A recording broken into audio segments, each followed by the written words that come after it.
देश में आज तक दर्जनों प्रधानमंत्री हुए, लेकिन आज के जो प्रधानमंत्री हैं हमारे आदरणीय नरेंद्र मोदी जी और दूसरे प्रधानमंत्री में अंतर था। नीतीश जी की बात करें तो कहाँ पे ऐसे फैक्टर्स हैं जो उनसे जुदा हैं? 2005 के पहले जो सरकार थी, मैं नाम नहीं लूँगा, इसके पहले जो सरकारें थी उससे बिहार की जनता त्रस्त थी। 10 या 11 महीना उनको आरजेडी गठबंधन के साथ में सरकार बनाए हुआ है और आज आप जाकर देखिए बिहार की स्थिति क्या है। प्रत्येक दिन वहाँ लूट, हत्या, महामारी। ताकतवर मुख्यमंत्री नहीं है अब नीतीश कुमार जी, पहले कुछ रहे होंगे, लेकिन आज के तारीख में जब से एनडीए गठबंधन से नाता तोड़ के वो आरजेडी गठबंधन हो गए कि कोई भी फैसला लेने के पहले वो डिप्टी सीएम की तरफ झांकते हैं, देखते हैं, तब वो डिसीजन लेते हैं। वोट नीतीश जी को नहीं दिया था 2020 के लोकसभा चुनाव में, एनडीए गठबंधन के उम्मीदवार थे, इसलिए एनडीए गठबंधन को बिहार की जनता ने अपना मत दिया था। तेजस्वी यादव जी को मुख्यमंत्री बनना है, इसलिए नीतीश जी को वकालत करते हैं। लालू जी को तो मुख्यमंत्री बनना नहीं है, इसलिए वो राहुल गांधी को वकालत करते हैं। आज जब 77 में पासवान जी हाजीपुर से लोकसभा के सदस्य हुए और वो सीट जब खाली हुआ तो उन्होंने मुझको ही बुला करके अपना उत्तराधिकारी चुना और मुझको ही उन्होंने कहा कि तुम अलौली से चुनाव लड़ो। तो हम लोग सहयोगी दल हैं, जो गठबंधन का लोग है, पूरी ईमानदारी से, निष्ठा से हम लोग चुनाव लड़ेंगे और 2/3 बहुमत से एनडीए गठबंधन की सरकार बनेगी और तीसरी बार देश के प्रधानमंत्री के रूप में परम आदरणीय श्री नरेंद्र मोदी जी शपथ ग्रहण करेंगे। नमस्कार, जागरण डायलॉग्स 3.0 में आप सभी का स्वागत है। मैं हूं स्मृति रस्तोगी और आज हमारे साथ एक बेहद खास मेहमान हैं। हमारे साथ हैं Pashupati Kumar Paras ji, minister of food processing industries, और ये राष्ट्रीय लोक जनशक्ति पार्टी के नेशनल प्रेसिडेंट भी हैं। सर, आपका बहुत बहुत स्वागत है। आपको भी धन्यवाद। सर, बात यहीं से शुरू करेंगे कि 9 साल मोदी सरकार के हो गए हैं और आगामी जो चुनाव हैं 2024 के, उसके लिए तैयारियां चल रही हैं कई स्तर पर। ऐसे कौन से मुद्दे होंगे इस बार के एनडीए के जिनको लेकर के चुनाव मैदान में उतरेगी, क्योंकि INDIA अलायंस जो बना है उसको कॉम्बैट करने के लिए, उसका सामना करने के लिए ऐसे कौन से बड़े मुद्दे होंगे जिनको लेकर के आप लोग उतरेंगे मैदान में? देखिए, 2014 में श्री नरेंद्र मोदी जी के नेतृत्व में देश में सरकार बनी, एनडीए गठबंधन की सरकार बनी 2014 में और तकरीबन ये 2023 है। 9 वर्ष से का उनका कार्यकाल पूरा हो गया और ये 10वां वर्ष में चल रहा है। तो 9 वर्ष के दरमियान में आप देखिएगा तो नरेंद्र मोदी जी के द्वारा जो काम किया गया है वो दिखाई पड़ता है। सबसे पहली बात तो ये है कि इस देश में 1 अरब 40 करोड़ की आबादी है और मुझको याद है जब हमारे बड़े भाई साहब खाद्यान्न मंत्री थे, उन्होंने एक नारा दिया था, 1 नेशन 1 राशन कार्ड, और उसी नारे के तहत आज पूरे देश में जितने भी गरीब लोग हैं या जो बीपीएल सूची में लोग हैं या जनरल लोग भी हैं, उनको मुफ्त में सरकार के द्वारा, भारत सरकार के द्वारा, मोदी जी के द्वारा मुफ्त में तकरीबन 80 करोड़ लोगों को मुफ्त में अनाज दिया जा रहा है।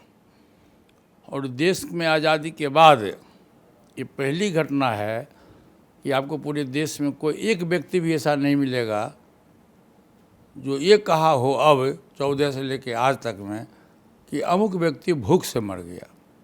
नहीं, हमारे प्रधानमंत्री जी का सोच है कि देश में के संविधान के तहत चाहे अमीर हो, गरीब हो, पिछड़ा हो, दलित हो, अक़लियत हो, उच्च जाति के लोग हैं, सबको जीने का अधिकार है। और उसके तहत हम न तो किसी को भूख मरने देंगे और न किसी को हम दवाई और पैसे के अभाव में बीमारी से मरने देंगे। ये हमारे प्रधानमंत्री जी का सोच है और इसके तहत आप देखिए होइएगा कि 1 अरब 40 करोड़ की आबादी में 80 करोड़ लोगों को मुफ्त में अनाज मुहैया किया जा रहा है। उसी तरह से पहले गरीब लोग दवाई के अभाव में, पैसे के अभाव में दवाई नहीं खरीद पाता था लोग और भयानक से भयानक बीमारी में उसकी मृत्यु हो जाया करती थी। हमारे प्रधानमंत्री जी ने कहा कि नहीं, ये भारत का संविधान कहता है और देश का मौलिक अधिकार है और सभी व्यक्ति को जीने का अधिकार, चाहे वो गरीब हो, अमीर हो, पिछड़ा हो, अति पिछड़ा हो, अक़लियत के साथी हो, ऊँची जाति के लोग हैं, मैं किसी को पैसे के अभाव में, दवाई के अभाव में मरने नहीं दूंगा। और उन्होंने अपने प्रधानमंत्री कोष से 5 लाख रुपया दिया और आज लाखों की संख्या में पूरे देश में, अब जहाँ कहीं भी जाके देखोगे तो आज पूरे देश में लाखों की संख्या में जो दवाई के अभाव में, दवाई की कमी के कारण लोग मर जाया करते थे, आज वो इस पृथ्वी पर जीवित हैं। ये सबसे बड़ी बात है हमारे प्रधानमंत्री जी का कि खाना भी दिया उन्होंने और दवाई भी दिया, और तीसरा रहने की व्यवस्था उन्होंने की। प्रधानमंत्री आवास योजना के तहत उन्होंने करोड़ों लोगों को मकान बनवाया, उसमें पेयजल की सुविधा किया उन्होंने, पीने की पानी की सुविधा किया, और साथ साथ बाथरूम की व्यवस्था उन्होंने किया। भोजन दिया, दवाई दिया, रहने की व्यवस्था किया, और जो आवश्यकता है, पानी है, बाथरूम जाना है, इसकी व्यवस्था उन्होंने की, पूरे देश में किया। इतना ही नहीं किया उन्होंने, उसके अलावा भी उन्होंने जो गरीब लोग हैं, जो अधिक उम्र दराज लोग हैं, चाहे हमारी बहनें हों, माता हों, जो भी लोग हैं, वृद्ध लोग थे, उनको उन्होंने वृद्धावस्था पेंशन की व्यवस्था की। पूरे देश में आप देखे होइएगा तो इस 9 वर्ष के दरमियान रोड का जाल बिछ गया। पूरे देश में काफ़ी संख्या में नया 4 लेन, 6 लेन, 8 लेन रोड बना है। और जैसे हम आपको बिहार की बात करते हैं, जैसे बिहार में पटना से किशनगंज जाने में 10 घंटा समय लगता था, आज भारत सरकार की देन है, गडकरी साहब उसके मंत्री हैं, आज उनका देन है कि पटना से किशनगंज जाने में 4 से 5 घंटा समय लगता है। उसी तरह से देखिएगा एयरपोर्ट की व्यवस्था है उन्होंने किया। काफ़ी संख्या में पूरे देश में नया एयरपोर्ट खुला है। अभी हमारे बिहार के बगल में भी देवघर में खुला है, देवघर में जहाँ बाबा का भोले बाबा का स्थान है। तो इस ढंग से एयरपोर्ट की व्यवस्था उन्होंने की। अभी देखिए अभी नया ट्रेन चला है जिसका रफ्तार, अभी जो पहले राजधानी ट्रेन थी उसका रफ्तार था 120 पर किलोमीटर, 120 पर घंटा 120 किलोमीटर चलने का था। आज जो ट्रेन चल रही है वो पर घंटा 160 किलोमीटर, 70 किलोमीटर की दूरी वो तय करता है। इसी तरह से आप देखिएगा शिक्षा के क्षेत्र, खासकर मैं अपने बिहार की बात करता हूँ कि हमारे बिहार में मेडिकल कॉलेजेस की कमी थी। मुश्किल से 2 या 3 कॉलेज था, किशनगंज में था, कटिहार में था और एक सासाराम में था। आज प्रधानमंत्री जी के देन है कि मेडिकल कॉलेज खोला जा रहा है और इंजीनियरिंग कॉलेज तो प्रत्येक डिस्ट्रिक्ट के हेडक्वार्टर में खोला जा रहा है। तो इसलिए ये 9 वर्षों के अंदर में जो उनकी उपलब्धि हुई उसका एक कारण है कि हमारे प्रधानमंत्री जी गरीब परिवार से आते हैं, गरीबों के दुख और दर्द की अनुभूति है उनको, थ्योरी और प्रैक्टिकल दोनों अनुभव है उनको। और देश में पहली बार, मैडम एक बात मैं आपको बता दूं, आज़ादी के तकरीबन 75 वर्ष होने जा रहा है और इस देश में आज तक दर्जनों प्रधानमंत्री हुए, लेकिन आज के जो प्रधानमंत्री हैं हमारे आदरणीय नरेंद्र मोदी जी और दूसरे प्रधानमंत्री में अंतर था। दूसरे जो भी प्रधानमंत्री आज तक हुआ करते थे देश में, वो सिर्फ अपने देश के नेता होते थे। आज नरेंद्र मोदी जी देश नहीं विदेशों में भी इनकी छवि, अच्छे प्रधानमंत्रियों के रूप में, अच्छे नेताओं के रूप में इनकी छवि है। आप देखे होइएगा कि आज से 2 महीना पहले ये अमेरिका गए थे। विश्व का सबसे बड़ा सबल कंट्री अमेरिका माना जाता है और वहाँ के प्रधानमंत्री जी ने क्या कहा हमारे प्रधानमंत्री जी को कि मोदी जी आप इतने लोकप्रिय नेता हो विश्व के स्तर पर कि हमारी इच्छा होती है कि आपका ऑटोग्राफ लें। वहीं दूसरे देश के प्रधानमंत्री ने प्रोटोकॉल को तोड़ के इनसे पैर छू के आशीर्वाद लिया। दर्जनों कंट्री की तरफ जहाँ जहाँ भी हमारे प्रधानमंत्री जी के पुरस्कार मिला, इनको सम्मान मिला, तो मैं समझता हूँ कि आज के तारीख में जो हमारे प्रधानमंत्री जी हैं, इस व्यक्तित्व का व्यक्ति अपने देश में बिरले मिलेगा आपको। इसलिए आज के तारीख में प्रधानमंत्री जी देश ही नहीं विदेशों में भी सबसे लोकप्रिय नेता माने जाते हैं। सर एक और बात जो सामने हाल ही के जो वक्त जो अलायंस बना है INDIA, इसको लेकर के ये है कि जो बिहार के जो मुख्यमंत्री हैं नीतीश कुमार को एक बहुत कद्दावर नेता के रूप में देखा जाता है। ये कहा जा रहा है कि प्राइम मिनिस्टरियल फेस भी ऑपोजिशन के हो सकते हैं, उस तरह भी उनको प्रोजेक्ट किया जा सकता है। हालांकि तमाम तरह के अभी मतभेद हैं उसमें। आपने दोनों ही नेताओं के साथ काम किया, आपने प्रधानमंत्री श्री नरेंद्र मोदी जी के साथ भी काम किया है, आपने नीतीश कुमार जी के साथ भी काम किया। ऐसे कौन से फैक्टर्स हैं जो आप जिसको लेकर के आप जनता के सामने ये बात रखेंगे कि जैसा कि आपने अपनी बात में भी बोला कि जो मोदी जी हैं वो एक विश्व स्तरीय नेता हैं, और वहीं पे अगर हम नीतीश जी की बात करें तो कहाँ पे ऐसे फैक्टर्स हैं जो उनसे जुदा हैं? अब देखिए, बिहार की जनता इसके पूर्व 2005 के पहले जो सरकार थी, मैं नाम नहीं लूँगा, इसके पहले जो सरकारें थी उससे बिहार की जनता त्रस्त थी। लॉ एंड ऑर्डर चरमरा गया था और स्थिति बहुत ही भयावह था। तो बिहार में एक आक्रोश हुआ था उस गवर्नमेंट के खिलाफ में। तो बिहार की जनता ने फैसला लिया कि हम उस कुशासन को समाप्त करें। उस कुशासन को समाप्त करने के तहत उस समय में नीतीश जी बिहार के राजनीति में थे, और 2005 में जब चुनाव हुआ, दोबारा जब चुनाव हुआ 2005 में नवंबर में, तो नीतीश जी को बहुमत मिला, बने NDA गठबंधन को बहुमत मिला, और नीतीश जी बिहार के मुखिया बने, यानी मुख्यमंत्री बने। और लोगों को काफ़ी उम्मीद थी उनसे कि जब ये नीतीश जी बिहार के मुखिया बनेंगे तो बिहार का लॉ एंड ऑर्डर, बिहार का प्रशासन जो चरमरा गया है वो अच्छा हो जाएगा। लेकिन ऐसा नहीं हुआ। 17-18 वर्ष से, मुझको लगता है कि 17-18 वर्ष से तक बिहार के मुख्यमंत्री रहे, और आज भी मुख्यमंत्री हैं। और 2-3 बार उन्होंने दल बदला और गठबंधन को बदला। एक तो 2015 में NDA गठबंधन छोड़ के वो कहाँ चले गए, RJD गठबंधन को, जिस गठबंधन के खिलाफ में बिहार की जनता ने वोट दिया था। फिर 17 में उनको वहाँ एडजस्टमेंट नहीं हुआ, तो फिर 17 में RJD छोड़ करके फिर आ गए NDA गठबंधन। और फिर दोबारे लोकसभा चुनाव के बाद जब विधानसभा का चुनाव हुआ 2020 में, तो उसके बाद फिर वो इस गठबंधन से, NDA गठबंधन से नाता तोड़ के फिर चले गए RJD गठबंधन। और मैं समझता हूँ कि 10 या 11 महीना उनको RJD गठबंधन के साथ वो सरकार बनाए हुआ है। और आज आप जाके देखिए बिहार की स्थिति क्या है।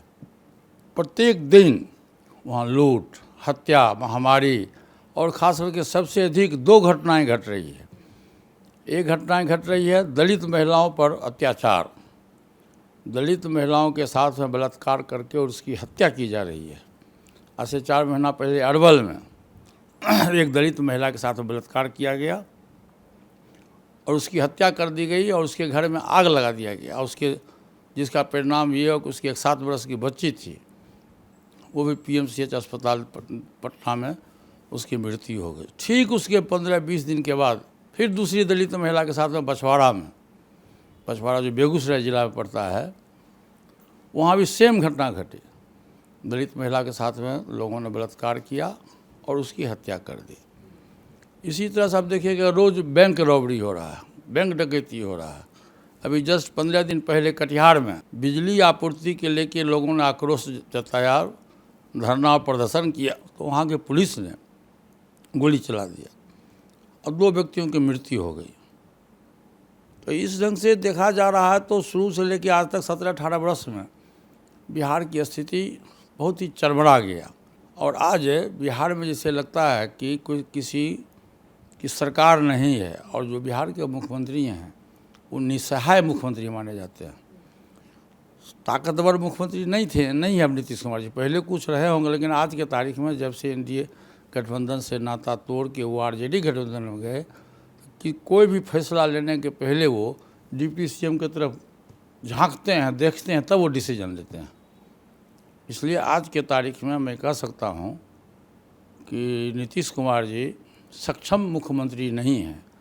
और जब बिहार जैसा स्टेट में 18 वर्ष में वो अपना बहुमत नहीं जुटा सके अपने पार्टी का, तो मैं नहीं समझता हूँ कि वो सक्षम होंगे पूरे देश चलाने के लिए। सर, आपने आरजेडी की बात कही, तो आरजेडी में एक और बहुत इंटरेस्टिंग चीज़, क्योंकि अब INDIA अलायंस में ये पार्टियां JDU आरजेडी मिल गई हैं, ऐसे में एक और जो इंटरेस्टिंग बात यह है कि लालू प्रसाद फेवर कर रहे हैं राहुल गांधी को as a prime ministerial face.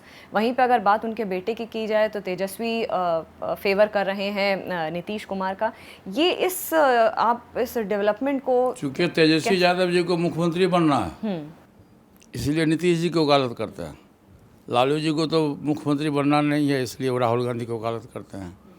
और फैक्ट ये है, देखिए, पहली बैठक है विपक्षी दलों की पहली बैठक हुई थी, मुझको जहाँ तक स्मरण है, याद है, 21 जून को पटना में बैठक हुई थी। उसमें 17 विपक्षी दल के लोग मौजूद हुए थे। और आप देखे होइएगा कि उस दल की जब बैठक के बीच से ही आपके दिल्ली के मुख्यमंत्री जी श्री अरविंद केजरीवाल जी गुस्सा में उठ के मीटिंग हॉल से निकल गए। ठीक उसके दूसरे क्षण आप देखिएगा तो बंगाल के मुख्यमंत्री श्रीमती ममता बनर्जी का बयान आया, अखबार में आया, मीडिया में आया कि मैं किसी भी परिस्थिति में अपने स्टेट के अंदर कांग्रेस और CPM को मैं घुसने नहीं दूंगी। मीटिंग समाप्त हो गई। उसके 1 सप्ताह और 15 दिन के बाद उस मीटिंग में जो 17 पार्टी की बैठक थी उसमें शरद पवार जी के भतीजे भी थे, अजीत पवार जी, छगन भुजबल भी थे। इन लोगों ने पाला बदल के NDA गठबंधन में वो लोग आ गए। तो मॉर्निंग सोज द डे देखा जाता है कि सुबह का आलम क्या है तो दिन भर का उसकी आंका नापा जाता है, मापदंड नापा जाता है। तो शुरू में ही विपक्षी दलों की जो बैठक हुई वो छिन्न भिन्न हो गया। उसके बाद दूसरी बैठक हुई कर्नाटका में। जब कर्नाटका में बैठक हुई तो उसमें इन लोगों की संख्या कुछ बढ़ा। और उस कर्नाटका के बैठक में भी आप देखे होइएगा कि जैसे प्रेस कॉन्फ्रेंस शुरू हुआ तो लालू जी और नीतीश जी प्रेस कॉन्फ्रेंस से उठ के चल दिए। क्यों चले गए भाई? इसलिए कि उनको कन्वेनर नहीं बनाया गया। फिर तीसरी बैठक हुई बॉम्बे में। तो मेरे कहने का अर्थ ये है कि ये जो गठबंधन है, NDA की तरफ से इस गठबंधन का नाम रखा गया है घमंडिया गठबंधन, और अभी विवाद चल रहा है, नाम पर भी विवाद चल रहा है। तो इस ढंग से एक अनार है और 100 बीमार है। प्रधानमंत्री का पद एक है और उस गठबंधन में जितने भी दल है, राष्ट्रीय दल तो बहुत कम लोग हैं, कांग्रेस के लोग हैं, और एक केजरीवाल जी का नया राष्ट्रीय दल आया है, CPM CPI का। और जो जितना भी दल है उस दल के जो राष्ट्रीय अध्यक्ष हैं तकरीबन सभी के सभी प्रधानमंत्री पद के दावेदार हैं जी। और हमारे जो प्रधानमंत्री जी हैं इनके व्यक्तित्व के सामने में कोई भी एक भी व्यक्ति, उस गठबंधन का एक भी व्यक्ति सक्षम नहीं है जो देश को चला सके। इसलिए आज के तारीख में देश की जनता की पुकार है। और अभी जो सर्वे हुआ है, सर्वे में भी 80% लोगों की राय है कि सबसे अच्छा प्रधानमंत्री श्री नरेंद्र मोदी जी है। और मैं आपको बता दूं कि जब भी 2024 का लोकसभा का चुनाव होगा NDA गठबंधन की जो हम लोग सहयोगी दल हैं, जो गठबंधन का लोग है, पूरी ईमानदारी से, निष्ठा से हम लोग चुनाव लड़ेंगे और 2/3 बहुमत से NDA गठबंधन की सरकार बनेगी और तीसरी बार देश के प्रधानमंत्री के रूप में परम आदरणीय श्री नरेंद्र मोदी जी शपथ ग्रहण करेंगे। इंडिया और भारत को लेकर के सर जो अभी विवाद चल रहा है कि इंडिया को भारत कह रहे हैं और भारत मेंशन कर रहे हैं, इस पर आप क्या कहेंगे? देखिए, भारत देश महान है और मैं तो कहूँगा कि हिंदू राष्ट्र है। हिंदू राष्ट्र है, डेमोक्रेटिक सिस्टम है। इसमें भारत शब्द कहना ये खुशी की बात है, हिंदुस्तानियों के लिए गौरव की बात है भारत शब्द कहना। अनावश्यक विपक्ष के लोग इसको तूल दे रहे हैं, ये कर रहे हैं, अपना पॉलिटिकल मैलेज लेने के लिए कर रहे हैं। ऐसी कोई बात नहीं है। भारत देश महान है। सब आप देखिएगा कि भारत देश महान है और इसके लिए आप यदि सर्वे कराइएगा तो पूरे देश में 1 अरब 40 करोड़ की आबादी है, 90% लोग अपनी सहमति देंगे कि भारत देश महान है। Sir, one nation one election को लेकर के भी प्रधानमंत्री श्री नरेंद्र मोदी जी ने कई मंचों से बार बार इसको बोला है कि ये चीज़ होनी चाहिए, और ये जो अभी स्पेशल पार्लियामेंट सेशन भी कन्वीन हो रहा है, ऐसी अटकलें हैं कि शायद ये भी एक देखिए ये पॉइंट हो सब नहीं, सकता है। ऐसी कोई बात नहीं है। पहले भी 2004 और 2005 में भी चुनाव आयोग के द्वारा आया था मामला कि वन नेशन वन इलेक्शन होना चाहिए। उसमें पैसे की काफ़ी बचत होती है। और आप ऐसे देखिएगा, व्यवहारिक तौर पर देखिए तो प्रत्येक 6 महीना में किसी न किसी स्टेट का चुनाव हो जाता है। कभी नगर पालिका का चुनाव होता है, कभी नगर निगम का चुनाव होता है, कभी पंचायत का चुनाव होता है, कभी लोकसभा का मिड टर्म पोल होता है, कभी विधानसभा का इलेक्शन होता है। और इसमें तकरीबन 45 दिन आचार संहिता लागू होता है। तो देश का विकास जो है अवरुद्ध हो जाता है। पैसे की बर्बादी होती है, करोड़ों अरबों रुपया खर्च होता है और पैसे की बर्बादी होती है और देश का विकास भी रुकता है। और जो हमारा देश का जो संविधान है उसके तहत काम भी नहीं हो पाता। इसलिए आप 2004 और 2005 में देखे होइएगा, चुनाव आयोग के द्वारा एक आया था, उसमें एक शंकर शर्मा जी राष्ट्रपति थे, शंकर दयाल शर्मा जी, तो उनका भी एक बयान आया था। और अभी जस्ट 17 में नीति आयोग का भी आया है कि वन नेशन वन इलेक्शन होना चाहिए। और अभी इसके पहले जो 18 में जो हमारे राष्ट्रपति थे, महामहिम राष्ट्रपति जी कोविंद साहब, उन्होंने भी जो पार्लियामेंट में अपने भाषण में ये कहा था ये बात कि देश के लिए जो डेमोक्रेटिक सिस्टम है अपना देश में, हिंदुस्तान विश्व का सबसे बड़ा प्रजातंत्र का देश है और यहाँ के लोगों को मौलिक अधिकार है। और इस ढंग से पैसे की बर्बादी होती है और महंगाई भी बढ़ता है बराबर, चुनाव होने से पैसे की बर्बादी होती है। इसलिए वन नेशन वन इलेक्शन होना देश के लिए, राष्ट्र के हित के लिए ये है। मगर विपक्ष को सर इससे क्या प्रॉब्लम हो रही है वन नेशन वन इलेक्शन से? विपक्ष के पास तो कोई मुद्दा है नहीं। सच्ची बात तो ये है कि विपक्ष के पास में कोई मुद्दा नहीं है। और विपक्ष को है कि एक साथ लोकसभा और विधानसभा का चुनाव होगा तो वो बुरी तरह से पराजित हो जाएंगे, हार जाएंगे। क्योंकि प्रधानमंत्री जी के व्यक्तित्व के सामने में तो कोई है नहीं देश में। इसलिए एनडीए गठबंधन हमारा जो है, एनडीए गठबंधन के तहत हम लोगों की राय है कि वन नेशन वन इलेक्शन होना चाहिए, जिससे देश के राष्ट्र के हित में होगा, आर्थिक बचत होगा और जो मौलिक अधिकार का जो बराबर हनन होता है वो नहीं हो पाएगा। बिहार में सर लोकसभा सीटें 40 हैं। ऐसे में सीटें को लेकर क्या बातें चल रही हैं कुछ ऐसी कि, क्योंकि अभी ज़्यादा दिन तो है भी नहीं चुनाव को, ऐसे में क्या किन सीटों पर ऐसा है कि आप लोग चुनाव लड़ेंगे और किन सीटों में आप ये उम्मीद करते हैं कि एनडीए सरकार बनाएगी? देखिए, आप तो 2 बार के लोकसभा का चुनाव को आपको रिजल्ट आप देखे होइएगा।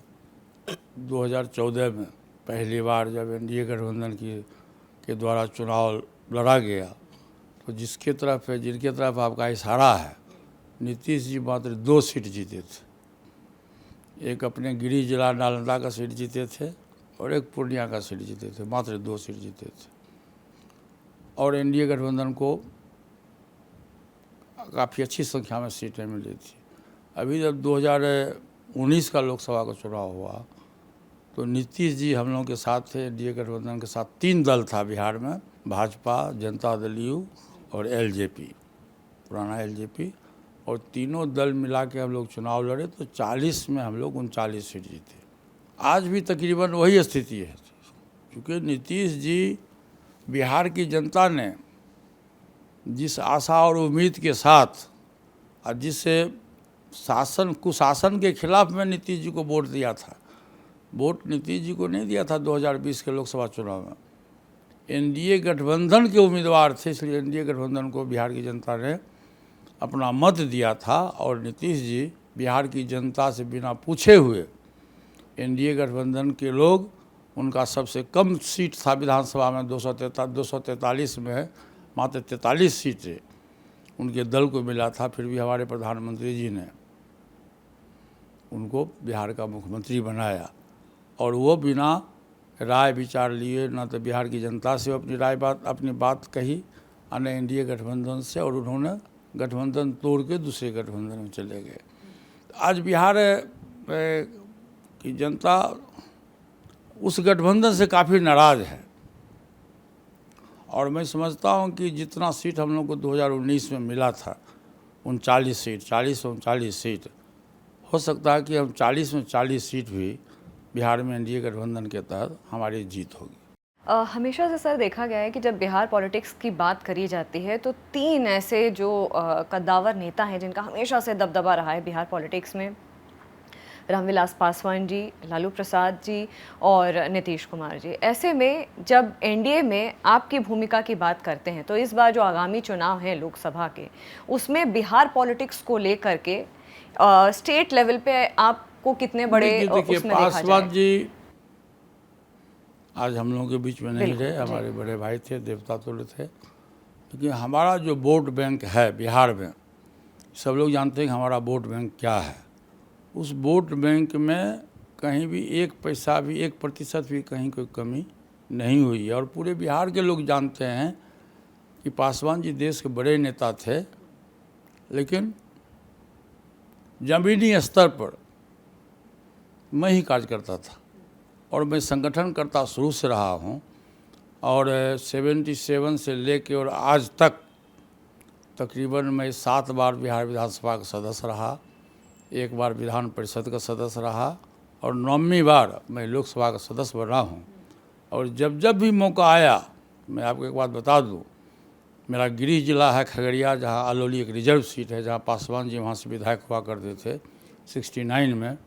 आज जब 77 में पासवान जी हाजीपुर से लोकसभा के सदस्य हुए और वो सीट जब खाली हुआ तो उन्होंने मुझको ही बुला करके अपना उत्तराधिकारी चुना और मुझको ही उन्होंने कहा कि तुम अलौली से चुनाव लड़ो और मैं अलौली से चुनाव लड़ा और मैं 7 बार बिहार विधानसभा का सदस्य रहा। और 2019 में लोकसभा चुनाव के बाद जब पासवान जी राज्यसभा में चले गए तो उस परिस्थिति में उन्होंने मुझको ही बुला के कहा कि पारस तुम चुनाव लड़ो और उन्होंने मुझको आशीर्वाद दिया, अपना उत्तराधिकारी चुना और मैं हाजीपुर से चुनाव लड़ा और हाजीपुर की जनता महान है, उनके हाजीपुर की जनता के आशीर्वाद से मैं लोकसभा का सदस्य बना। मैं इस प्रसंग में इसलिए मैंने कहा कि पासवान जी के नाम पर जो वोट बिहार में था तकरीबन 7% वोट हमारा है, वो वोट आज के तारीख में भी इंटैक्ट है। अब मैं आपका उदाहरण, मैं इसके लिए आपको 2 उदाहरण देता हूँ कि जब हमारी पार्टी टूटी तो बिहार में उपचुनाव हुआ 2 जगह। एक उपचुनाव हुआ तारापुर में जो जमुई लोकसभा क्षेत्र के अंतर्गत आता है और दूसरा चुनाव हुआ कुशेश्वर स्थान जो समस्तीपुर लोकसभा क्षेत्र के अंदर आता है। तो जमुई लोकसभा क्षेत्र के अंतर्गत जो तारापुर विधानसभा है जहाँ उपचुनाव हुआ, उस समय में नीतीश जी हम लोग सब साथ थे, तो हम 2 बार और 3 बार हम लोग का प्रोग्राम बना वहाँ तारापुर में हमने गया और मैंने अपनी बात कही तो वहाँ की जनता ने, खास कर जो हमारा वोट बैंक है, काफ़ी संख्या में वहाँ हमारा वोटर्स है और जब रिजल्ट आया तो हमारा उम्मीदवार एनडीए गठबंधन का उम्मीदवार जीता और जिसकी तरफ आपका इशारा है उसके उम्मीदवार की जमानत जब्त हो गई, मात्र 5100 वोट मिला। उसी तरह से कुशेश्वर स्थान में भी हुआ, कुशेश्वर स्थान में भी चुनाव हुआ, वहाँ भी एनडीए गठबंधन का उम्मीदवार जीता और वहाँ भी उस व्यक्ति के पार्टी का उम्मीदवार को मात्र 5000 वोट आया, उसकी जमानत जब्त हो गई। तो कहने का अर्थ है कि दोनों विधानसभा क्षेत्र में तकरीबन 25 से 30 हज़ार पासवान वोट है। मैं आपको खोल के बोल देता हूँ। और वो वोट पासवान जी का उत्तराधिकारी मुझको समझ के हमारा जो वोट है, हमारे कहने पर एनडीए गठबंधन को वोट दिया और भविष्य में भी रिजल्ट यही होगा। सर, ये जो G20 का नेतृत्व भारत ने किया, ये भारत के लिए भी काफ़ी गर्व की बात है क्योंकि देश विदेश से लोग यहाँ पर आए और जिस तरह के जो मुद्दे थे, बर्निंग इश्यूज थे, उन पर बात हुई वैश्विक स्तर पे। कितनी बड़ी बात है। ये तो देश के लिए, भारत देश के लिए स्वाभिमान की बात है और खुशी की बात है कि भारत देश को G20 की अध्यक्षता करने का मौका मिला हमारे माननीय प्रधानमंत्री जी को। और ये काफ़ी खुशी की बात है और पूरे विश्व में भारत का एक अपना नाम रोशन हुआ, जो ऐसा कभी आज के पहले ऐसा कभी नहीं हुआ था। दो चीज़ हमारे प्रधानमंत्री जी के नेतृत्व में दो चीज़ हुआ। अभी जो 2-4 दिन पहले आप देखिए चंद्रयान पर जो हुआ, वो भी एक बहुत बड़ी बात हुई, बहुत बड़ी उपलब्धि हुई। और G20 उससे भी अधिक उपलब्धि है। दोनों को आप देखिएगा तो हमारे प्रधानमंत्री जी के नेतृत्व में पूरा विश्व विश्वास व्यक्त करता है और उनको पूरे विश्व के रूप में सर्व लोकप्रिय नेताओं के रूप में उनकी मान्यता होती है। मैं माननीय प्रधानमंत्री जी को तहे दिल से इसे G20 के लिए तहे दिल से मैं हार्दिक बधाई देता हूँ। सर आपका बहुत बहुत धन्यवाद। कई ऐसे इश्यूज़ पे जो हम चाह रहे थे कि आप बात करें, आपने बहुत खुलकर बहुत अच्छी तरह से वो सारे पॉइंट्स रखे। हम तहे दिल से आपके बहुत बहुत आभारी हैं। धन्यवाद। तो फिलहाल जागरण डायलॉग्स में इतना ही। मुझे दीजिए इजाज़त। नमस्कार।